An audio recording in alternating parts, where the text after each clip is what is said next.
Let's add another one to the books for Tiffany Henyard. She's going to be going out with a bang. So there is a new round of troubles for a suburban politician. Two men say they were injured in that brawl that happened during a public meeting last month, and they are now suing Dolton Mayor Tiffany Henyard and others. NBC5's Regina Waldrop is on the story. She has exclusive details tonight, speaking with both men and Henyard's attorney. It was a jarring scene at a recent Thornton Township board meeting. This large fight erupted shortly after Jedidiah Brown called Supervisor Tiffany Henyard an expletive. Once there's this confrontation, Kamal Woods pushes and punches Lavell Redmond. He takes a swing at him. Both men say they were attacked and injured for exercising free speech. They also claim Henyard was a participant in the fight. She attacks Lavell Redmond first, hits him maybe twice, and then she goes right in onto Jedidiah Brown. Now, before I let this play, I know that Tiffany tried to spin the narrative around last week when she did that video with her lawyer on, I believe it was, might have been ABC, if I'm not mistaken. But nonetheless, the thing that she had to realize is that by jumping into that fight, and also from her boyfriend, who was also an employee of the township he was laid off, or they voted to lay him off or let him go at that meeting, but he was still a current employee.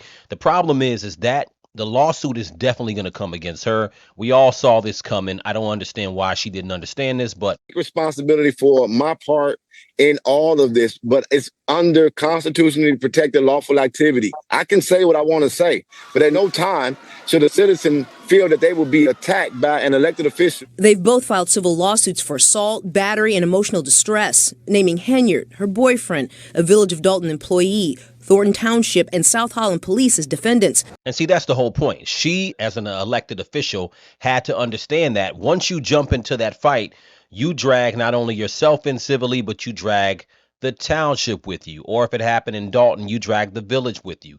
That's the difference between someone who is an elected official and someone who is just a free citizen making a speech or saying something. So we all knew Jedidiah. A lot of people felt weird about him calling her a bitch, but at the end of the day, free speech, he can say what he wants to say. If you're an elected official, the last thing you want to do is jump in and have your boyfriend, who is also an employee at the time, jump in, because anybody, I could have read this with my eyes closed, there was going to be another lawsuit against her, and it's also a lawsuit against the township, which is no bueno. Both men say they filed police reports with South Holland PD, but no one arrested. We reached out to the department, but didn't get a response. She is to be held at the same standard as we all with the judicial or federal system. She's not exempt from that. It was disheartening for me to see the police, after being attacked, tell me that they would not investigate this. An attorney representing Tiffany Henyard says the claims made in the lawsuits are false. I'm sure it'll be dismissed before it gets off the ground. So I don't think there's going to be much of any litigation that goes into it. Brindley also claims a weapon was involved.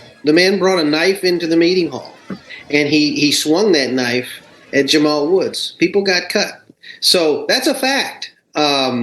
And now he wants to claim that he's a victim, that the mayor attacked him. It's on video. The mayor didn't do anything to him. Matthew Costardo says the claims about his client having a knife, not true. He says the video speaks for itself. The use of violence against individuals who are simply advocating for transparency and accountability in the community, that's just unspeakable, and it's unacceptable. Both men are asking for compensation for medical bills and attorney's fees, among other things.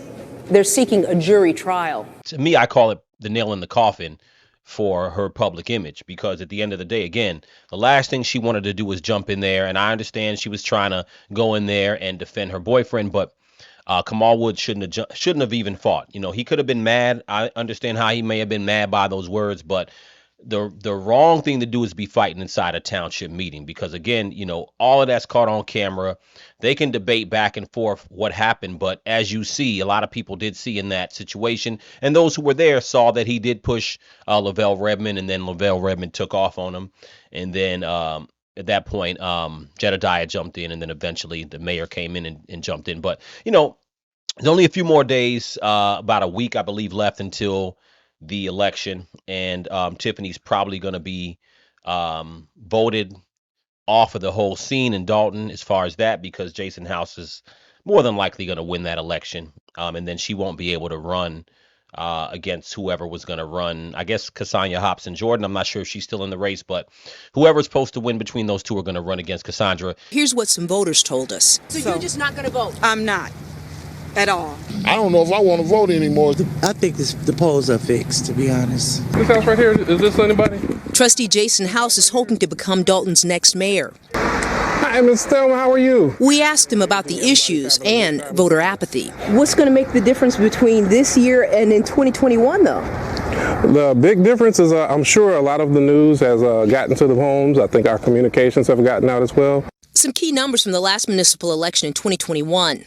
16,647 registered voters, 2,933 ballots cast in the primary, 2,482 ballots cast in the general election. Only 9.5% of the registered voters voted. I've really never heard of a turnout that low. Experts say voter turnout is typically lower in municipal elections, with 10 to 20% of registered voters casting their vote. Now, here are some key dates for this month, including the last day to register to vote, to early voting, and Election Day, which could be a pivotal one for this community. In Dolton. Well, we know Dolton's going to show out a lot more than they did last time. This, typically municipal elections are not heavily voter turnout in many places, as they said, but this is a different time, a different mayor, and a whole different election. So we'll see what happens. Let me know what you guys think in the comments. Crucial Combo.